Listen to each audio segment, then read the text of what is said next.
There's a moment that happens over and over. Someone asks what team you follow. You pause. You search for a polite way to say none of them, without sounding like you're judging anyone. You watch their face change, confusion, maybe a flicker of suspicion, like you've just admitted you don't understand something fundamental about being human. And for a split second, you wonder if maybe they're right.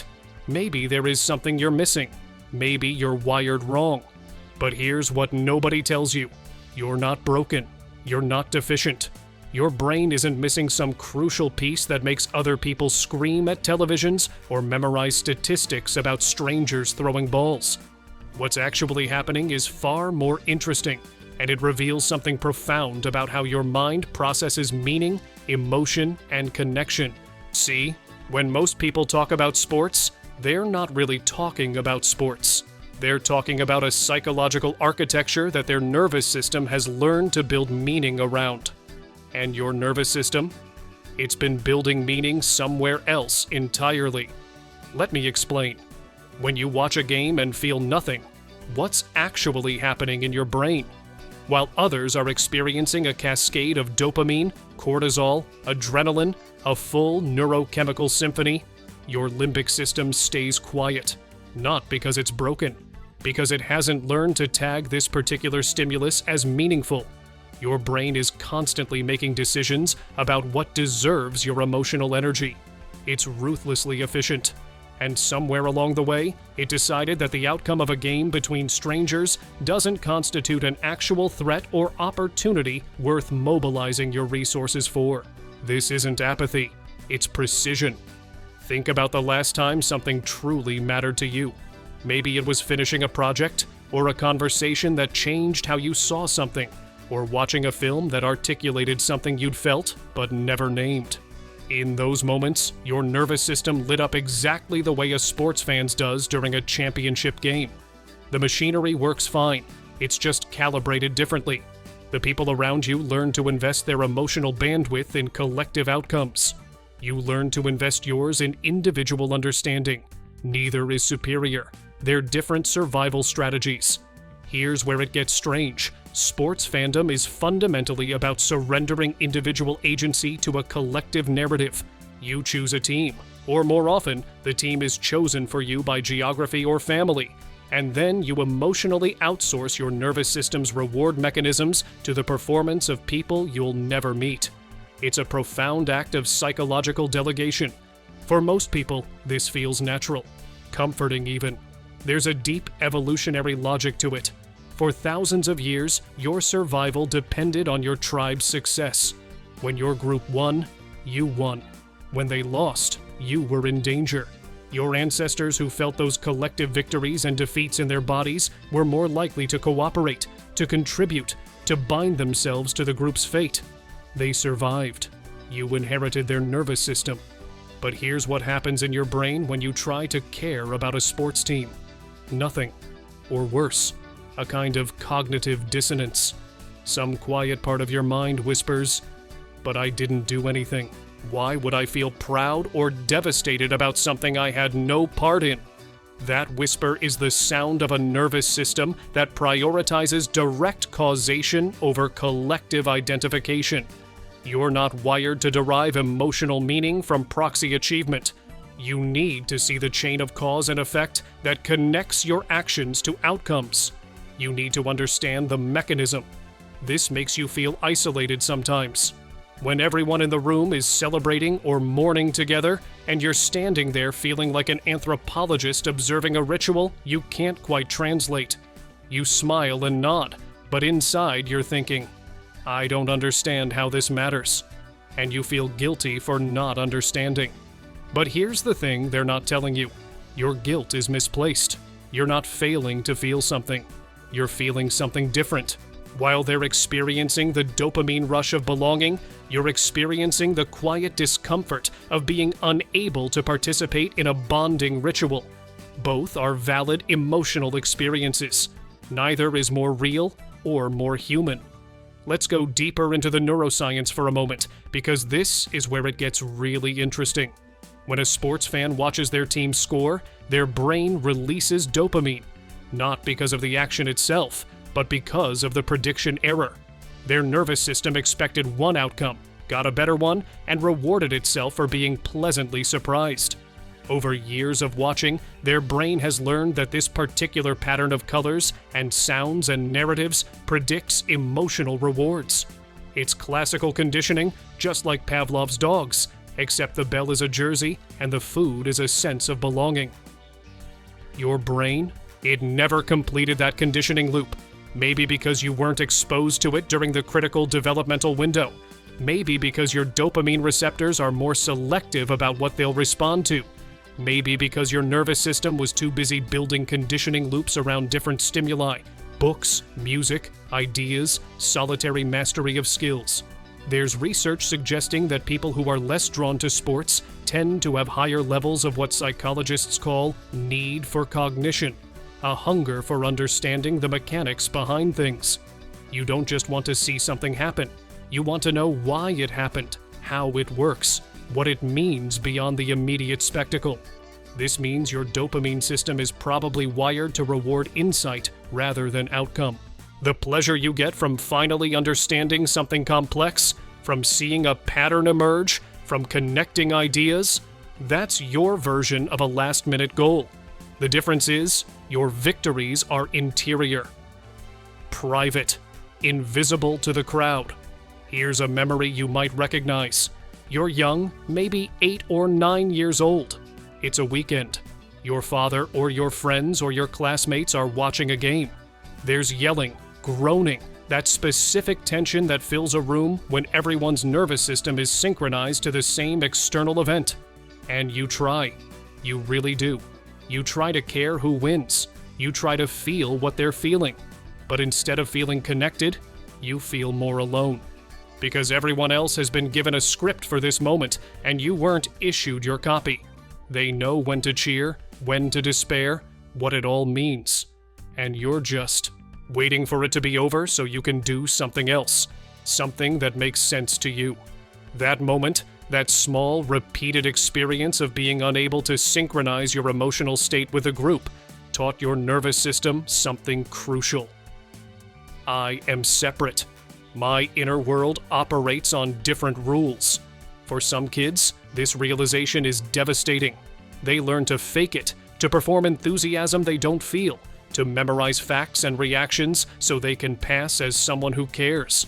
They develop what psychologists call masking, suppressing their authentic response to mirror the group's expectations.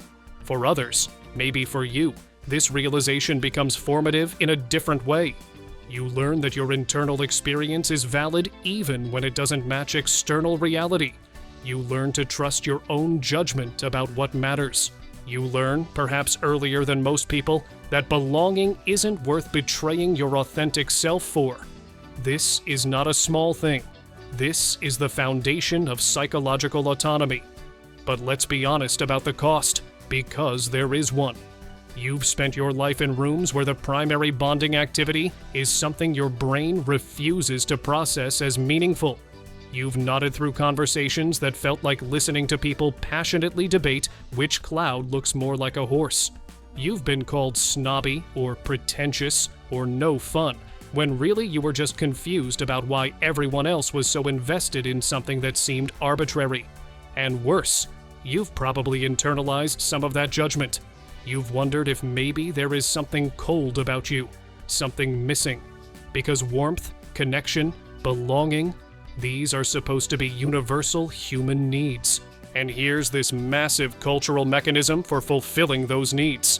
And you're standing outside it, unable to access it, like someone who can't taste sweetness watching everyone else devour cake. The loneliness of this is real. The sports bar where you sit quietly while everyone else rides waves of collective emotion. The Monday morning office talk that you can't participate in. The family gatherings where your inability to engage with the game creates a subtle distance between you and people you love. This distance isn't because you're superior or inferior. It's because human connection often happens through shared attention, and shared attention requires caring about the same thing at the same time. When everyone's attention is on the field and yours is somewhere else, in a book, a thought, an observation about the strange human behavior happening around the game. You're physically present, but psychologically elsewhere. Over time, this shapes how you relate to groups. You become more comfortable in one-on-one conversations. You prefer depth to breadth, intimacy to camaraderie. You're drawn to people who also feel like outsiders, who also have niche interests, who also understand that meaningful conversation doesn't require agreeing about which strangers threw a ball better this season. This isn't damage. This is adaptation. Your nervous system learned to seek connection through different channels. There's something else happening here too, something about narrative and meaning making. Sports offer a ready-made story structure, heroes and villains, underdogs and champions, dramatic reversals, last-minute saves. It's a narrative that requires no interpretation, no analysis, no ambiguity. The story is the score. The meaning is the outcome. Win or lose. Simple, clean, emotionally satisfying in its clarity. Your brain might be allergic to that kind of simplicity. You might be the kind of person who needs your narratives more complex, more ambiguous, more reflective of the actual texture of reality. You don't want stories where the meaning is obvious. You want stories that make you work for understanding, that reward patience and attention, that reveal something new each time you revisit them. This is why you might prefer films that don't resolve cleanly, books that sit with discomfort, music that doesn't follow predictable patterns. Your nervous system has learned to derive pleasure from navigating complexity, not escaping it. The dopamine hit you get isn't from resolution. It's from the process of finding meaning in ambiguity. Sports can't offer you that. The outcome is always binary. Someone wins, someone loses. There's no room for interpretation, no space for the kind of psychological exploration you crave. It's too loud, too definitive, too simple to hold your attention. And so you drift away from the crowd toward the things that feel more textured to you. Philosophy, art, science, systems of knowledge that resist easy answers. You're not avoiding connection. You're seeking a different kind of connection, one that honors the way your mind actually works. Here's the paradox, though. By not caring about sports, you've inadvertently created a more challenging life for yourself in one specific way. Sports are social infrastructure. They're a universal language that bridges age, class, education, culture.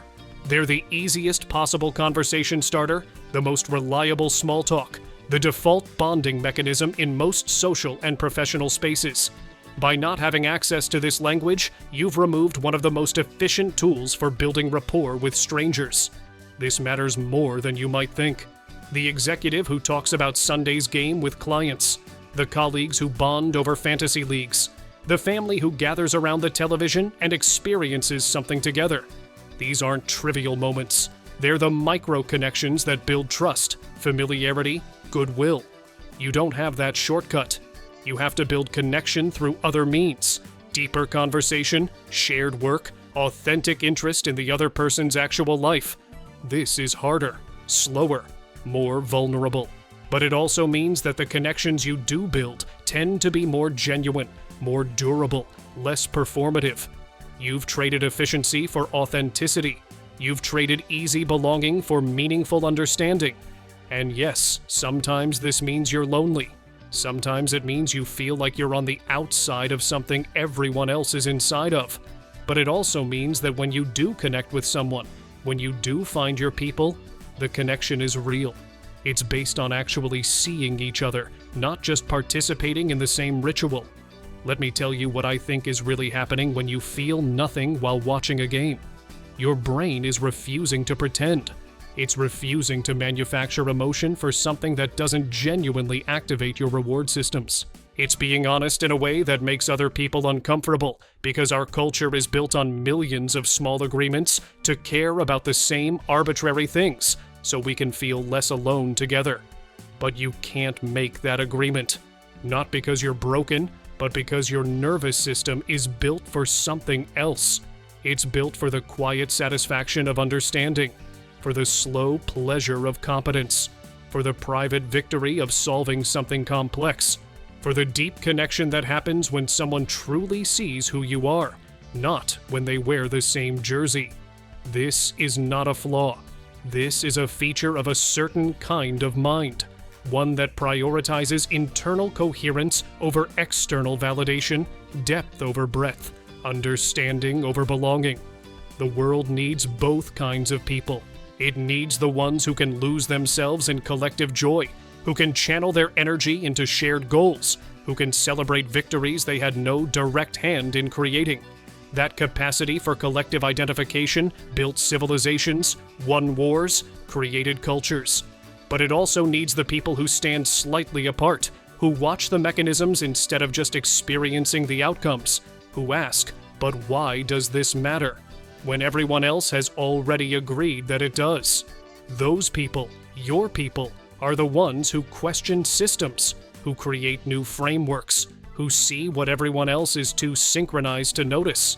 You're not failing at being human. You're succeeding at being a different kind of human. So, what does this mean for how you move through the world? First, stop apologizing for your authentic response. When someone asks what team you follow and you say, "I don't really follow sports," let that sentence end there. No explanation, no justification, no nervous laugh. You don't owe anyone a performance of enthusiasm you don't feel. Second, recognize that your seeming disconnection from sports is actually a deeper connection to something else. Whatever that something else is for you, ideas, nature, creation, inquiry, honor it. Don't treat it as compensation for a deficit. Treat it as the actual territory where your nervous system has learned to find meaning. Third, understand that the loneliness you sometimes feel isn't about sports. It's about living in a culture that uses sports as a primary bonding mechanism and having a brain that can't access that mechanism. The loneliness is real, but the solution isn't to force yourself to care about something that doesn't activate your reward systems.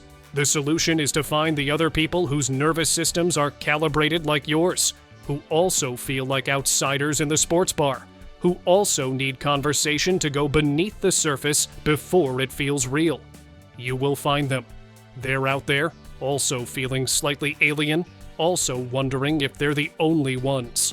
You'll recognize each other by the specific way you both lean forward when the conversation gets interesting, by the relief in realizing you can skip the small talk, by the particular pleasure you both take in understanding something together. And here's what I want you to understand, deeply. The fact that your brain doesn't light up for sports doesn't mean it doesn't light up. It means your dopamine, your adrenaline, your full neurochemical orchestra is reserved for something else. Something that matters to you in a way that's just as valid, just as human, just as worthy of celebration as any championship victory. Maybe it's the moment you finally understand a concept you've been struggling with. Maybe it's creating something that didn't exist before you made it. Maybe it's a conversation that changes how you see the world. Maybe it's the private satisfaction of doing something well that no one else will ever witness or applaud. These moments, your moments, are not less than their moments. They're just yours, interior, invisible to the crowd, but no less real, no less meaningful, no less worthy of the full weight of your attention and emotion. You are not missing out on the human experience because you don't care who wins the game. You're having a different human experience, one that's quieter, more solitary, harder to share, but no less profound for its privacy. The people around you who scream at televisions have learned to let their nervous systems be puppeted by collective narratives. You've learned to write your own narratives, to derive meaning from sources you've chosen, to build your own reward systems based on your own values and curiosities. This is not easier. In many ways, it's harder, but it's also more yours.